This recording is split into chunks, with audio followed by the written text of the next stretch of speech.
What's happening, my lovely people? Alright, so we are getting Duskall for the October 2021 Community Day, and this might actually be the most hyped up repeat shiny Community Day that we're going to be seeing this year. There's a lot to cover when it comes to this Community Day, and yes, I do think there is a lot to be excited about, so that's what I'm going to be talking about in this video. Let's roll the intro and jump right into it.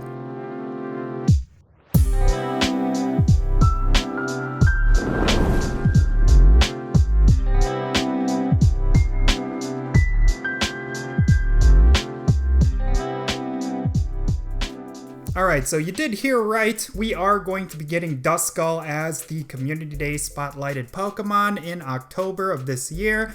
And yes, of course, because it is October, they always go with a Halloween-themed Pokemon, and of course, Duskall fits that bill, considering that it does have 2 evolutions, and of course, it is a Ghost-type Pokemon. Now, Duskall is, of course, a repeat shiny. There's plenty of people out there who already have a Duskall, and that is, of course, because for 2 Halloweens now, Duskall has been one of the event shinies that you would typically see during Halloween. And yeah, I think that it makes sense that if they were going to do a repeat shiny for this year's October Community Day, it would have been Duskall. Now, I know how a lot of players out there feel about repeat community days, but I personally do not mind it. Of course, it's always going to be a lot more exciting whenever they introduce a new shiny through community day, but I've been a big follower of just not necessarily being that hyped up for new shinies. I'm more interested in the moves, and of course, when it comes to community day,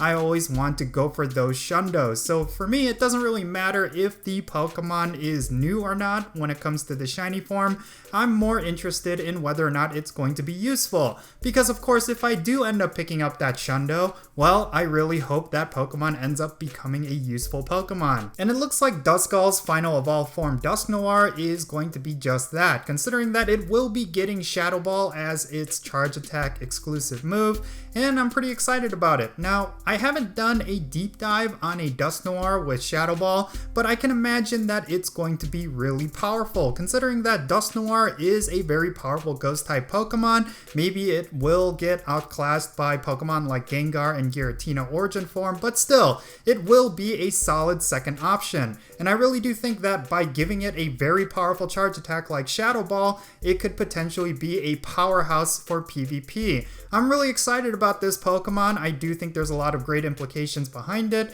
and the fact that Dusk Noire does not have that poison typing that Gengar often struggles with. Like, if you go with a Gengar, then typically you will suffer against Psychic type Pokemon, considering that it does have that poison typing. That's always been my problem with Gengar, is its poison typing, because yes, I will use it against most Psychic types, but it will also get melted down by Psychic types, considering that it does have that poison typing, which is weak against Psychic. So I do like the idea of having Dusk Noire with very similar moves to Gengar, so that it could be a very solid second option.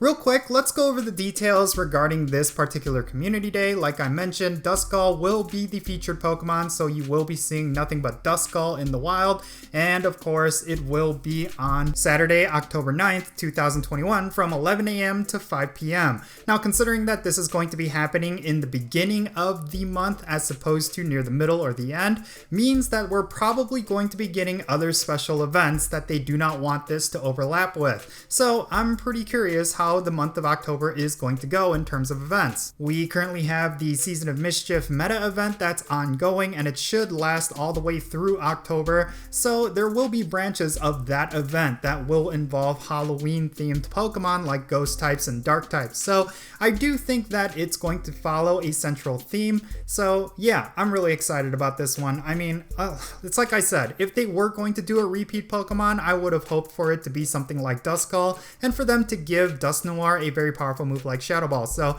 I'm actually okay with this. Now, even if you are not excited about having a repeat shiny for this community day, you should still not ignore this one, mainly because of the bonuses. Yes, this will be one of the few 3 times catch Stardust community days of the year, so you absolutely do not want to miss miss out on this one, considering that anytime they have 3 times catch Stardust as the bonus, and with all of the increased spawns, you will come out with just a crazy amount of Stardust if you use your star pieces and you're just catching as many as you can. So yeah, there's still things to be hyped up about, even if you are not excited for shiny Duskull. Because let's be real here, because this is an older shiny, like there's going to be a lot of players out there that have a bunch of these already in mass. So I don't think that the community will unanimously be excited about this community day. I mean, there's going to be a lot of players out there who still do not have Duskall as a shiny. So yeah, I do think that regardless of the fact that this is a repeat shiny,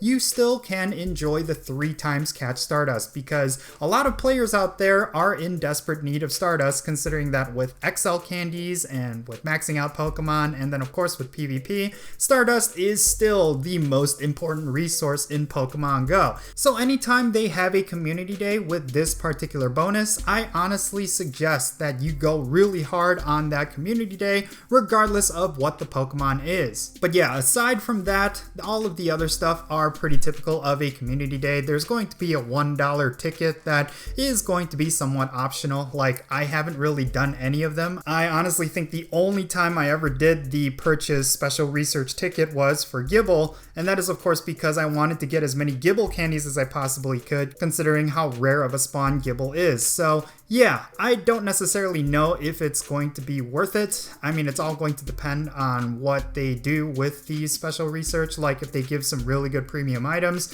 But for the last couple of community days, we've seen a huge decline on the rewards, so I don't necessarily think it's going to be that worth it, considering the diminishing returns. And then of course there will be a community day box for $12.80, like it's pretty typical of every community day. It's going to include Ultra Balls, some incense, and of course some star pieces and an elite charge TM. This one might actually be worth getting, especially if you're running low on star pieces and incense. And then of course when it comes to the charge TMs, like the elite charge TMs and the elite fast TMs, they're always going to be super valuable in Pokemon Go, especially if you PvP. But yeah, that's pretty much it. I mean, there's not too much else to cover regarding this community day. Yes, it is going to be a repeat shiny, but it is going to be a really good one. And then of course we do have that 3 times catch Stardust bonus, which you do not want to miss out on. But let me know your thoughts regarding this community day down below in the comment section. What are you excited about when it comes to this community day? Or are you frustrated that Niantic is going with a repeat shiny once again?